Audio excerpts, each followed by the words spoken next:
আজি অনশনত বহিব লগা হ'ল।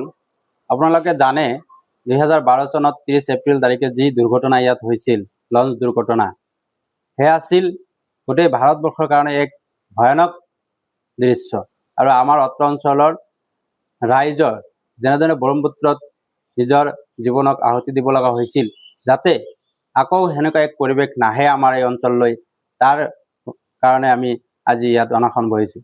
কাৰণটো হ'ল, আপোনালোকে জানে যোৱা 6 মাহৰ পৰা বুঢ়াবুঢ়ীৰ পৰা ধুবুৰীলৈ যি ফেৰী সেৱা, ফকীৰগঞ্জৰ পৰা ধুবুৰীলৈ যি ফেৰী সেৱা, এই দুখন ফেৰী আমাৰ ঘাটৰ পৰা চলাচল বন্ধ হৈ আছে। আৰু এইটো কিহৰ কাৰণে? বিভাগীয় বিষয়াসকলৰ হেমাহি না কি, আমি আকৌ বুজি নাপাওঁ। কাৰণ আমাৰ সাধাৰণ মানুহৰ জীৱনৰ মূল্য নাই এইসকল বিষয়াৰ ওচৰত। আমি বাৰংবাৰ বিভাগীয় কৰ্তৃপক্ষৰ লগত যোগাযোগ কৰিছিলোঁ।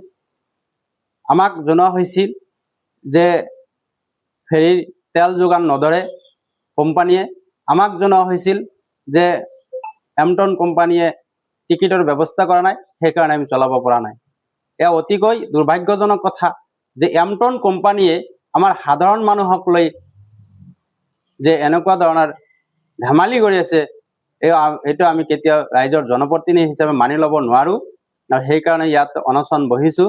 যেতিয়ালৈকে ফেৰী ঘাটত নাহিব, তেতিয়ালৈকে অনশন অব্যাহত থাকিব।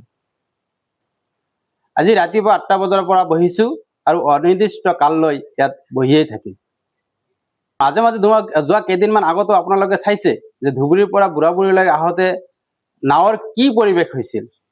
সেয়া অতিকৈ আচৰিত, ভয়ংকৰ এক অৱস্থা, যিটো দেখিলে নিজৰ বুকুখন ধপধপাই কৰি জ্বলি উঠে যে আমি কেনেকুৱা এক বিপদ সংকুল যাত্ৰা কৰোঁ।